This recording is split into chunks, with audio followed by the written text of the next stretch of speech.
you, Chloe. Can you all hear me? Great. Thanks, Doug, for the great remarks. I think you've read my panel notes. Not much else to discuss. I'm joking. Good afternoon, distinguished guests. We've got a great panel lined up to kick off this summit. So maybe let me just start off with Angela. Angela, you've been in the space and you've worked on a lot of work streams and initiatives on mitigation, adaptation, and finance. Maybe you can help us explain what is the Global Stocktake and why is COP28 this year a very special COP? Thank you, Anshari, and good afternoon. So before every single climate conference of the parties for the climate change, we always ask the same question. Why is this COP important? I mean, they're all very important because it is an opportunity for the world to come together and engage on climate change.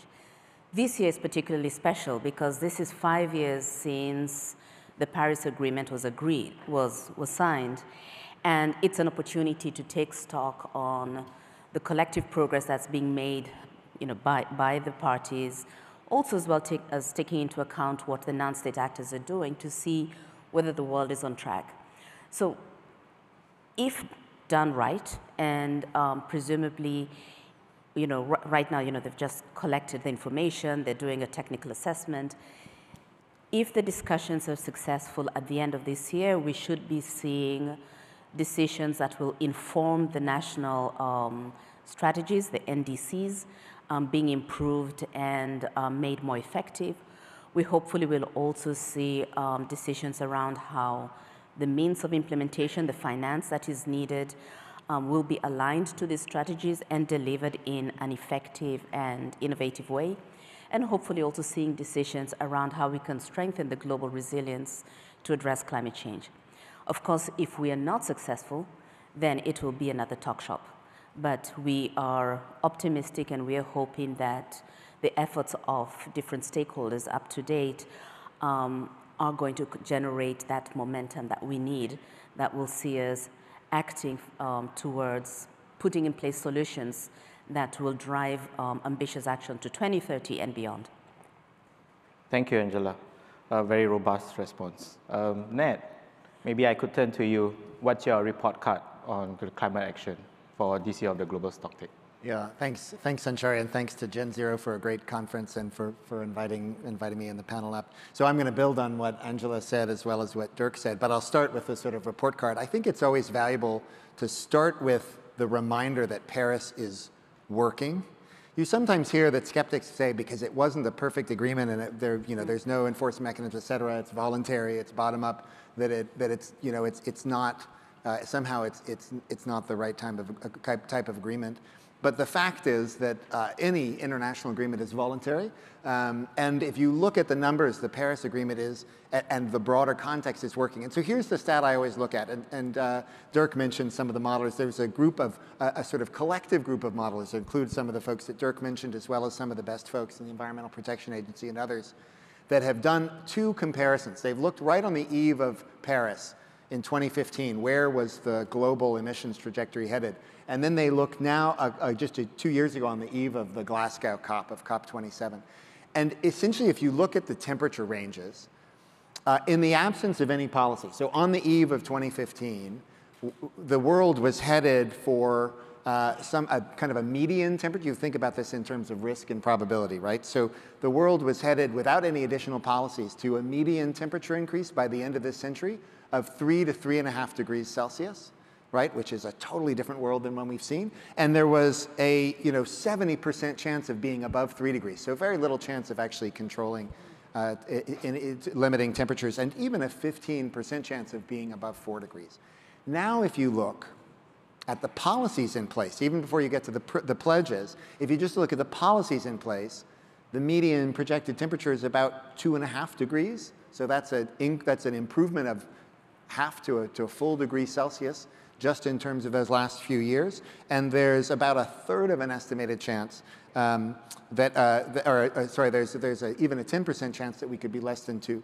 And if you look at the pledges that are in place, that even gets better. So the point is Paris is working, and that's the most important basis for thinking about the sort of state of action. But the second part of it is that we're not going fast enough, right? So we all see the impacts of climate. Everybody in this room knows it. I always like to connect it to local impacts. I live in New York City and Manhattan, not always thought about as a place where climate impacts are every day. But I talked to my kids last night for their last night. New York is the worst city in the world right now for air quality is New York City because of wildfires in Quebec. The worst air quality index in the world is in New York City. They showed me the picture outside the window. And those wildfires in Quebec are just an emblematic of the kind of changes we're going to keep seeing as climate. So we need to move fast enough, and that's where the global stocktake comes in. We have to shift from just the focus on targets and the focus on negotiations to a focus on implementation. I think that's where the global stocktake can help. And the real question for the COP is, can we get it to be an engine of implementation?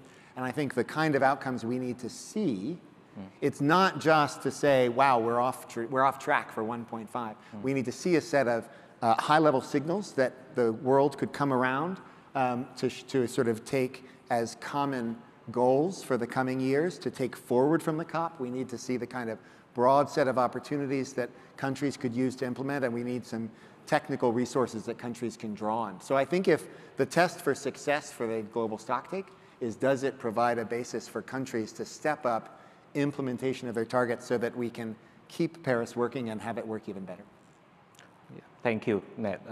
So one common theme that came across both interventions was around implementation and whether we can actually move faster. So I know if I ask you the question whether Paris Agreement is working, you will definitely say yes. But can we move faster? And maybe I can ask you, Ben, given that you are anchoring a lot of the whole of government initiatives, what will be Singapore's priorities and expectations for COP28? Yeah, thank you so much, Anshari. So maybe I start first by sharing where we see the GST sitting. And the GST actually sits within a much broader framework of us moving into a common time frame framework, whereby all countries are expected to submit pledges on a 5-year basis once every 5 years.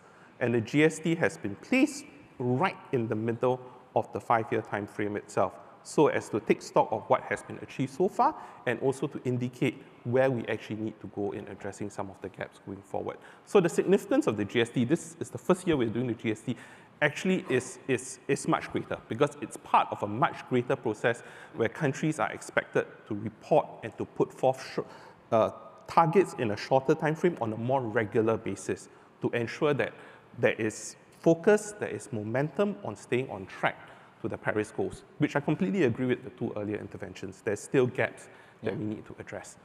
In terms of our priorities and expectations for COP this year, we are hoping that, and we are moving the process along, that the GST process comes up with concrete and practical actions that can be addressed.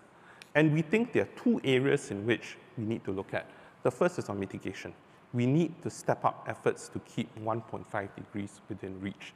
And in very practical terms, this means two things to us. Firstly, countries that have not enhanced their 2030 NDC should do so. Countries that have not put forth a long-term low emissions development strategy should do so. And if you look around the world at all 190 countries, there is still a significant gap in terms of those that have not done so.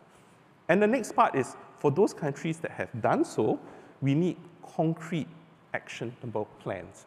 We need to be very clear with clear interim milestones in terms of what they need to achieve, so that it's now no longer a headline, an empty headline target, but it's a headline target that is backed up by a plan, an implementation plan to achieve those goals itself. So that's on the mitigation side of the house.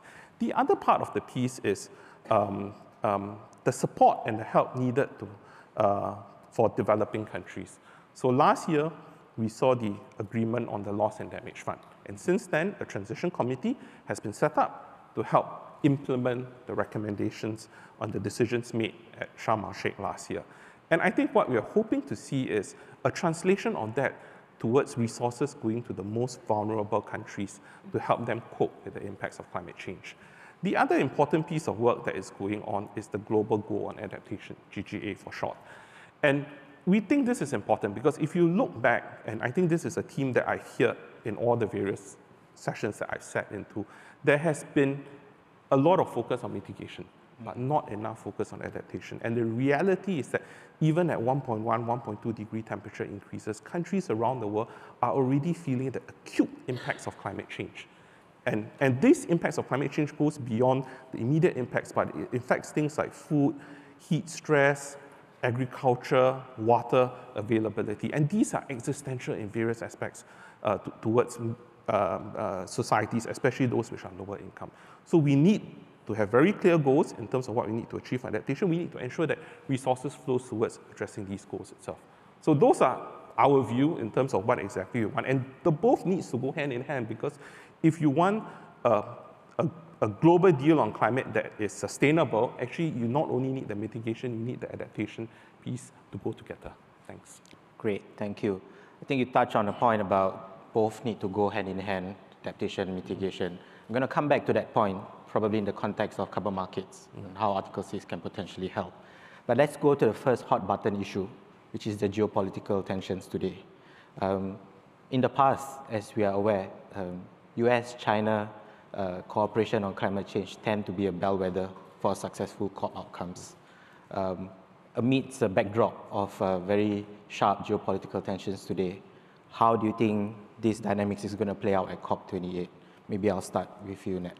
Yeah. So I think the premise, Anshari, is exactly right, at least certainly in the context of Paris. I mean, I wouldn't say in the whole course of the UNFCCC that the US-China relationship has been a positive one, but certainly in the context of Paris. And so many folks will know this, but as a reminder, back in 2013, President Xi and President Obama had their first kind of high-level summit, and they started by focusing on cooperation on HFCs, and that led to broader cooperation on sort of announcing their intended nationally determined contributions a year ahead of the Paris COP, and really agreeing on some critical language and a critical approach that helped really smooth the path for the Paris agreement to be realized in 2015. And so that US-China cooperation was really critical to the process. And it was something quite new. And I think at the time, many of us observing it said, look, that's coming from a couple of things. One is the US and China looking for a kind of landing zone to cooperate on as a way of improving their relationship overall. President Obama had committed to sort of trying to do an Asia pivot and improve relationships with China. And I think at the time, I wouldn't pretend to speak to be a China expert, but I think at the time many observers said President Xi is looking for a way to enhance China's position and role on the global stage, and that climate cooperation was going to be critical. And I think now you can just see in both Beijing and Washington a very different dynamic playing out. And I think climate is sort of a bystander here, and being caught up in this broader geopolitical context. Certainly in Washington, where I spend a lot of time, the tone has shifted completely from one of let's look for ways of cooperation to one of real competition and concern with China. I think some of that comes out of the pandemic. A lot of it comes out of trade concerns and industrial concerns. And I think I don't think it's a healthy thing for the climate or for global cooperation, but that's the sort of the facts on the ground. And the only place you can find bipartisanship in Washington right now is on the Select Committee on US-China, which is all about sort of pushing back on China. And I think it's also fair to say that China has taken a more sort of forward-leaning and maybe robust stance itself. And so I think climate is getting caught in that.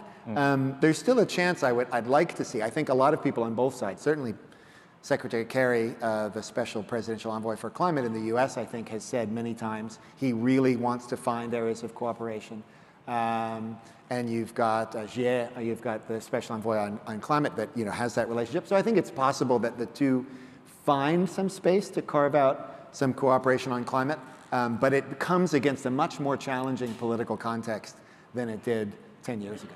Yeah, I also know, I think at the recent event, Special Envoy Xie Chenhua invited Kerry over to China. So I'm not sure what's the developments following that, but maybe Angela, there are 190 plus countries parties to the UNFCCC. Obviously, it cannot just be US-China dynamics. what other dynamics will be at play leading up to COP28?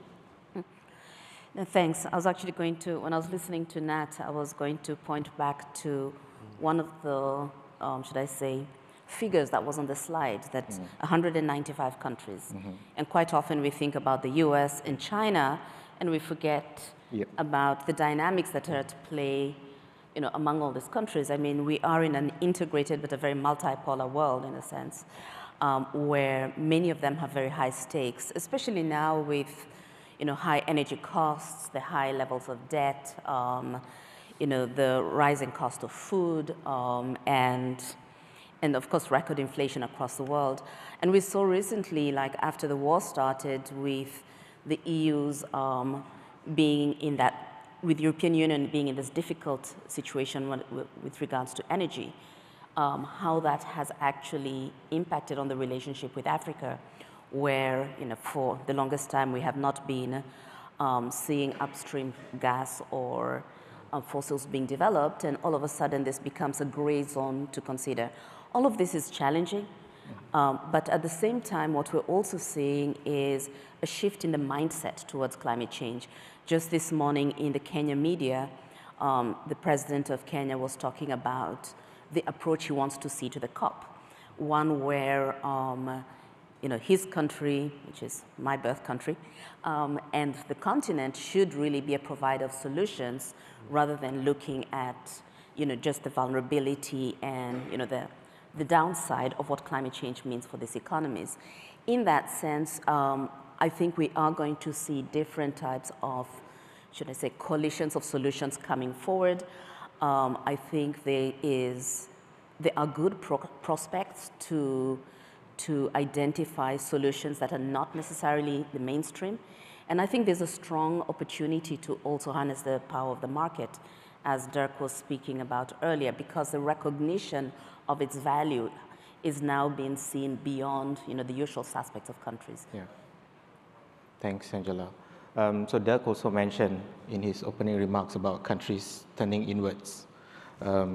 Maybe Ben, in the past couple of years, Singapore has worked with many different countries and established G2G cooperation. Maybe you can share, amidst the backdrop of global geopolitical tensions, has this affected the way Singapore is trying to work with other countries, and whether opportunities are coming? Maybe you could provide some insights into experience from the government. Thanks. Yeah, thanks so much, Anshari. So we have been reaching out and we have been trying to establish collaborations with various countries around the world on many different issues: hydrogen, carbon capture and storage, transboundary carbon capture and storage solutions, renewable energy trade, as well as carbon markets. And one of the fundamental principles in which we approach our cooperation is that these cooperations need to be win-win for both Singapore as well as the partner country whom we work with. And we have structured our partnership agreements to realize 3 areas of win-win. One is, of course, since we're talking about climate change here, abatement. It's about unlocking additional abatement that would not have been realized otherwise. And of course, part of it comes to Singapore, but by building up an ecosystem within the country itself, it also enables them to unlock greater mitigation potential on their own. So that's one aspect. The other aspect is about realizing the green economy. So it's about investment flows, it's about jobs. So part of it is Singapore companies, Singapore-based companies going in there, but also partnering with some of their local service providers, some of their local ecosystem players to build up that green ecosystem in order to be able to provide these services itself. And then the last area of win-win that we are focusing on is enhancing sustainable development benefits. So this is quite important. This is about ensuring that the benefits of our cooperation flow through to the local economy, flow through to the local community, flow through to the local ecosystems. And part of these ecosystems could be nature-based ecosystems as well, where we are talking a lot about enhancing the biodiversity gains itself. And we found that this formula, this approach has actually helped us interest various countries around the world to work with us, because it's a model that's sustainable and that where they actually see benefit itself. The other part of your question in terms of whether the geopolitical situation around the world has affected it, I say definitely yes. the fact that both China and the US have challenging geopolitical situations has also affected the flow of low-carbon solutions around the world, which has made it more challenging for some of these solutions to be deployed at scale at a lower cost. So cost has definitely went up. Supply chains have definitely been affected. So that's something that we need to grapple with. But a silver lining that we have been seeing is a greater willingness for corporates around the world to diversify their value chains, to look for alternative like rare earth materials which are needed to deploy some of these solutions itself. So yes, it's challenging, but we also see opportunities. And we are working with many of these players to unlock and to realize some of these opportunities out there. Thanks. It's great. It's always glass half full. That's a nice segue to actually the next hot button issue, Article 6, right? So for those who might not be aware, Ben also sits on the supervisory body of the Article 6.4 mechanism. He also sits on the technical advisory of CORSIA, and the alphabet soup goes on, and I will take another 30 minutes to explain in full length what every acronym is. But Ben is a perfect guy to probably explain what Article 6 is and how it is potentially a lever for us to achieve the 1.5 degree target.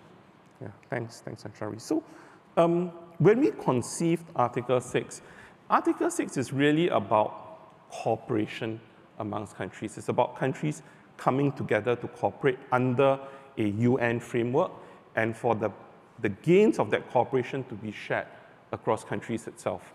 And we think this is important because, and this was what Doug mentioned in his speech when he cited the study that was done by Maryland itself, that if each country were to try to address climate change on its own, it would only be able to do so much or able to do whatever it's set out to do at a certain cost. But when countries come together to collaborate, actually you can achieve a lot more.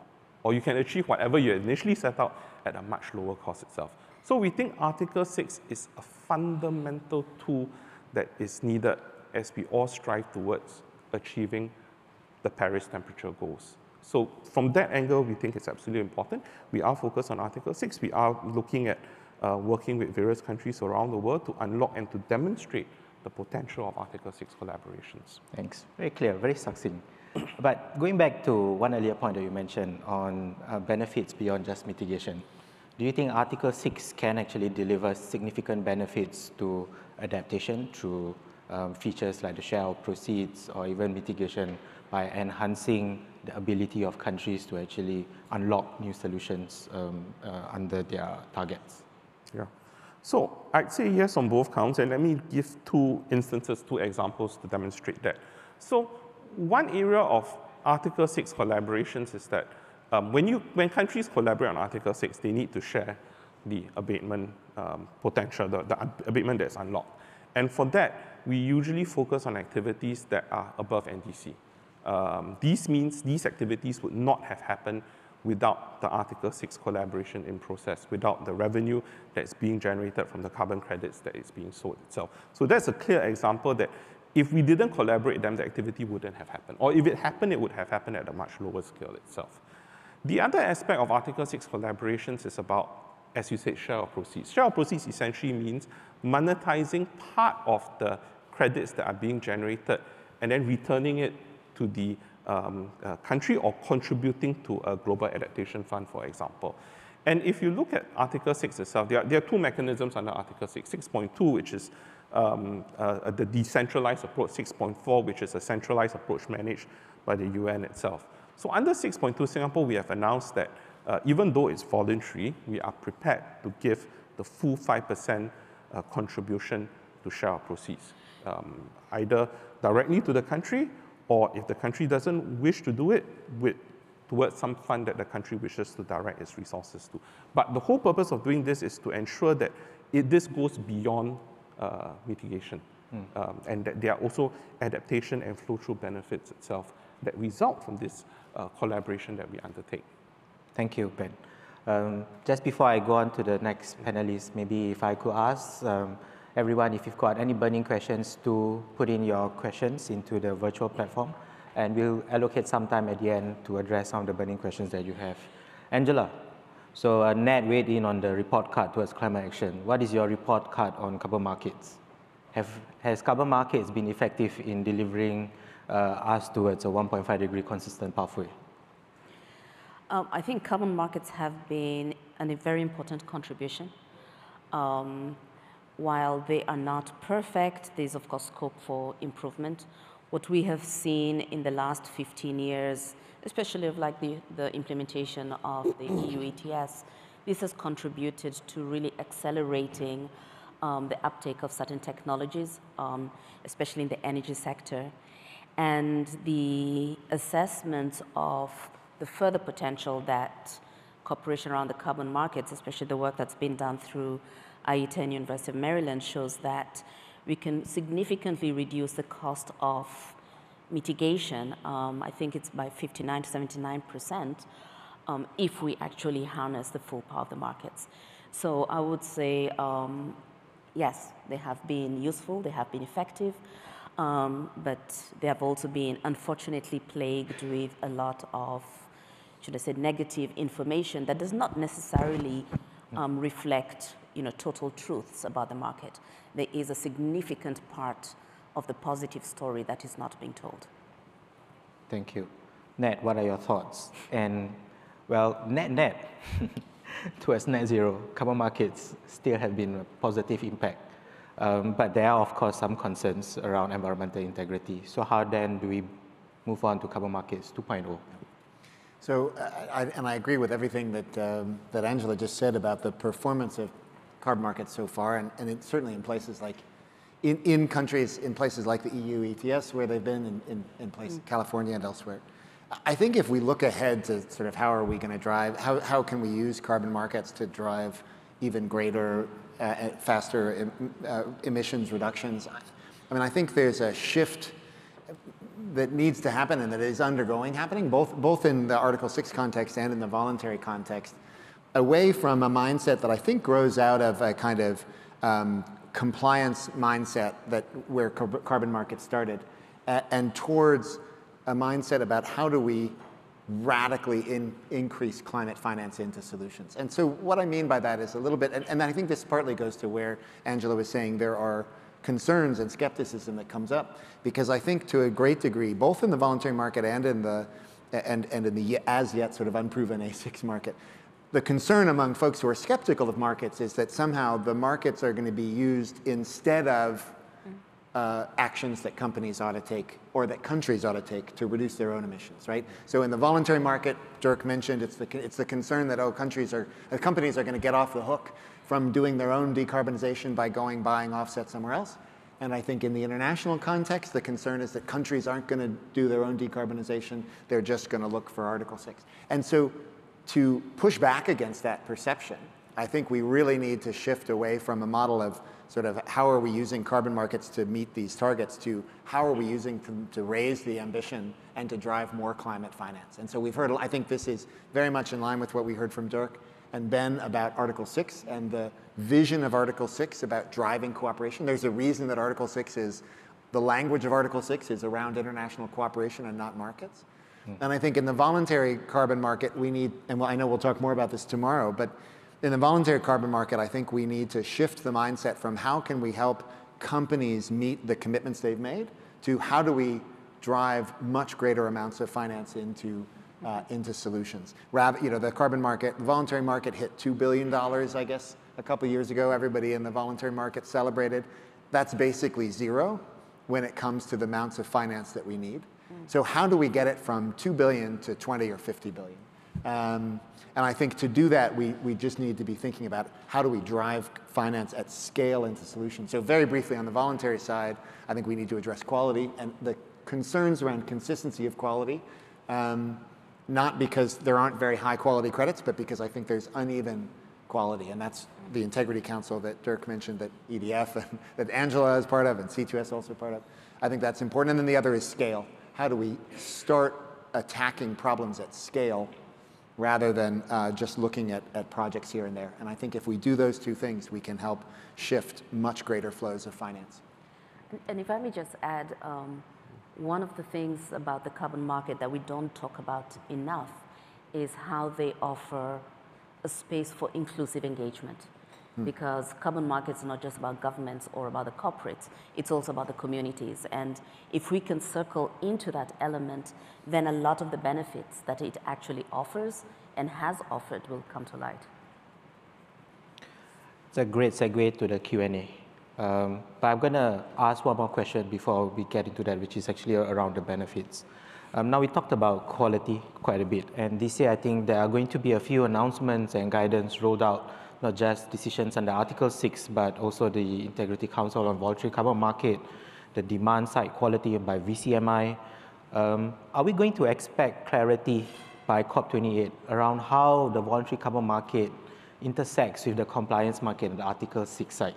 And how these two will operate either in tandem, in parallel, or you're going to expect to see some form of convergence, or what we like to call in Article 6 lingo, constructive ambiguity, where everyone is still left a bit confused come 2024.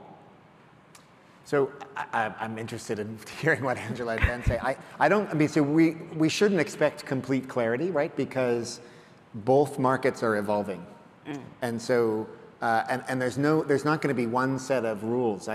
Because the voluntary market is a decentralized market necessarily, right? And so there's not one set of rules that say we're going to solve everything on, December 9th or whatever it is. I do think we'll start to see greater clarity as some of these initiatives get underway. So for example, as Dirk mentioned, the Integrity Council for the Voluntary Carbon Market will be completing our first set of core carbon principles and assessment framework within a month or so. And so that'll be out there to provide guidance on the supply side, on the quality side. And the Voluntary Carbon Markets Integrity Initiative, VCMI, will be completing its code of practice.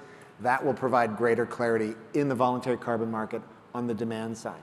Meanwhile, as you start to see countries like Singapore, but also Korea and Japan pioneer new ways of bringing voluntary credits into a compliance system through Article 6, we'll start to see, okay, here's how this could work, right? And here's how this might work in practice. But I don't think we should look for a decisive, the COP is going to reach a decision because so much still needs to grow and evolve, and because the voluntary market, by its nature, is sort of decentralized. So more clarity, yes, but we're still going to be evolving, I think, over the coming years, and that's a good thing because if we stop now, we're 10x or 50x too small. Great. Ben, Angela, anything to? So all these different initiatives are also helping us sort of define the norms of how the market should work. And at the end of the day, we will see many of the same actors in the voluntary space and in the compliance space eventually. So I agree with Nat when he says we cannot put our finger on a timeline where everything will come together, but everything should come together. I think the work of the likes of Vera, the Gold Standard, and all the others who have been out there, tirelessly trying to work out, should I say, the frameworks or the standards we're going to use. I mean, this is the same community that is going to hopefully inform what will eventually be the compliance market. And I think the leadership that we're seeing coming out of these voluntary processes is sort of setting the way in terms of where we should be heading to. So from a principle point of view, from a normative point of view, I think that convergence is emerging, but will it find its way into the final rule set? Well, we'll see when that happens. But what is very encouraging is the efforts that are being made to try and bring together all these voluntary efforts within the same game plan to be able to have a similar measure of what we mean by quality, what we mean by the standards that we're trying to use. Ben, quick one before we get to the questions. Well, it's a very important question. I'll try to keep it short, but I actually got a fair number of things to say. So firstly, I think when you look at this, the space is actually intersecting quite significantly. So if you look at voluntary carbon units itself, and here, when I mean voluntary carbon units, I mean things that are generated by voluntary programs like Vera, for example, like Gold Standard. They can be used for voluntary purposes by companies, but they also can be used for compliance purposes by countries, which is essentially what Article 6.2 allows. If you look at compliance units, such as those which will be generated under the Article 6.4 mechanism, yes, they are meant for compliance purposes by countries, but we also have countries indicating a willingness, companies indicating a willingness to tap on those for voluntary purposes itself. So the space is actually a lot more complex, but it also highlights the significant amount of intersection between those two areas itself. The other thing I want to share is that I don't think we would expect COP28 to say much on this, because COP itself, it's about managing compliance usage.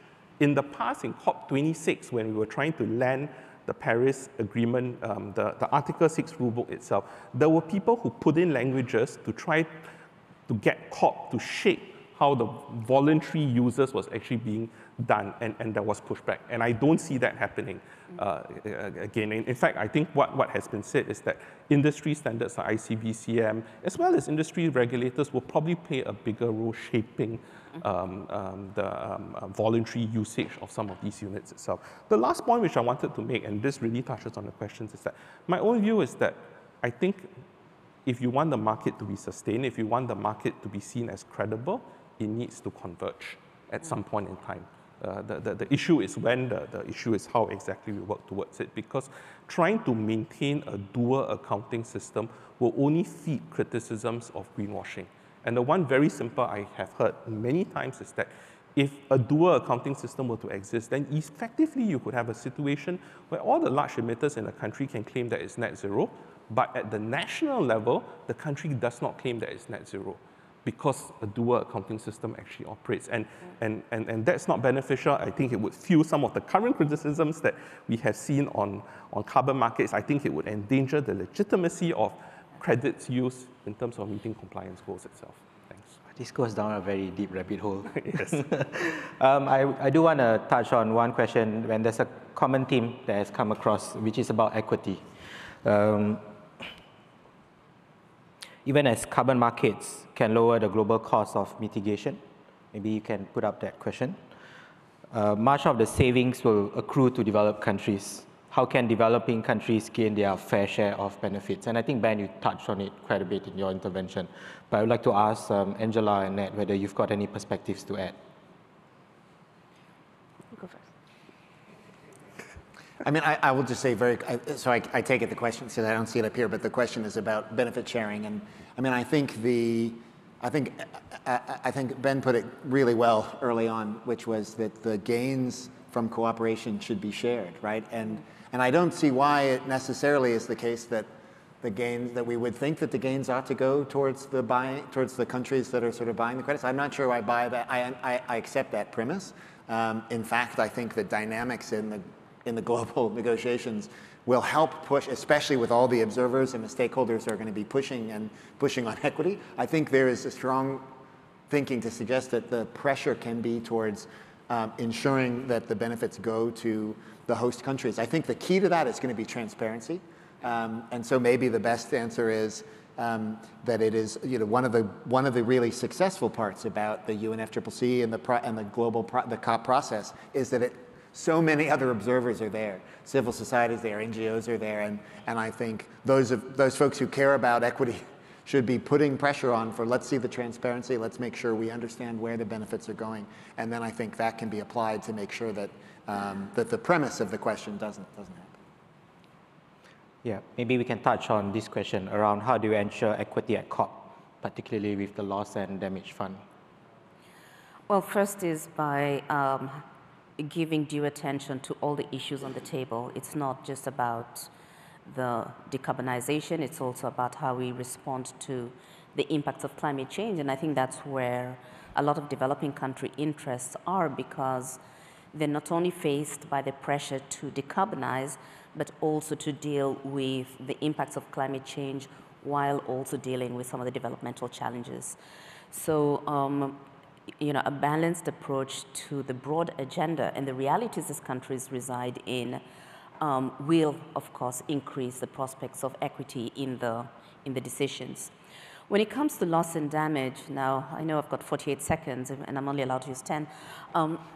It is a challenging issue because, on one hand, while there is agreement that we need to address this, we don't have a full definition on what constitutes a loss and damage actions. I spent many years negotiating this and still struggling to get my head around what it is that we should be doing to move forward. But having said that, the more we do to mitigate the risk to climate change through cutting emissions and helping countries put in low carbon development, should I say, pathways, as well as dealing with the risk of climate change, not only whether it's through early warning or through resilience targeted investments and so on, the less damage we will see over time. But we also need to start thinking about the kind of instruments that will help mitigate some of those losses that, you know, some countries are facing already and some will face much more in the future. But what exactly we'll do in this process, we're still struggling to make that tangible. So how we can gain from the knowledge we have right now on addressing risk and, you know, mitigating some of the effects of risks that have manifested themselves might help us understand better and therefore make sure that those elements are well factored into the decisions and the solutions that we hopefully will be getting out of COP28. Great. Ned, before I get back to you, the last question, I think, from the audience, and I think there are several questions similar to this by Mr. Winston Chow. Can I ask the panel, what is your minimum expectation in Dubai for a successful or meaningful COP? And then I think you wanted to weigh in earlier, but maybe as Ned response, you can also think about this question from the audience. I think that's a curtain closer for this panel. Thank you. Should I start? Yes. So I'll do a double, because there was also a question about, and I'll probably regret answering this, but I'll go ahead anyways, about the fossil fuel industry. And I think the question was, has COP28 been hijacked by the fossil fuel industry? And I think there are two quick, really quick answers. One is, well, my overall answer is no, right? And I think it's going to be important to engage every sector. And that doesn't mean giving the fossil fuel industry a pass, but it does mean that we're going to have to engage the fossil fuel industry in what a transition to net zero looks like and what that looks like along the way while we're still using fossil fuels. And so the idea of shutting them out, I think, would not be wise. And I think that UAE are in a unique position to be able to drive a real outcome, for example, on methane emissions from oil and gas at this COP. So I actually think there's an opportunity here that there wouldn't be if it weren't being hosted by UAE. On Winston's question, very quickly, because I took up some of my own time, my answer for a minimum outcome at the COP is a successful global stocktake, which I define as clear signals going forward on a handful of things that can be the focus of international cooperation that will drive implementation, along with a much broader set of opportunities and resources that countries can draw on to help them implement policies more quickly and effectively to meet their NDCs. So a GST that shifts towards implementation, that's my definition of success. Thanks. Angela? A successful GST with all the elements you mentioned, and a clear line of sight on meaningful action from the hard-to-abate sectors, including oil and gas. I think we shouldn't shy away from the fact that if we want to see, you know, meaningful action on climate change, we need to also work with those who are struggling to decarbonize and who are contributing a lot to the problem. So a clear line of sight on how they can make a meaningful contribution, a successful GST, and significant resources. And it's not just the quantity, but the quality of the financial resources that will be made available to enable developing countries to deal with the impacts of climate change. Thank you, Angela. Ben?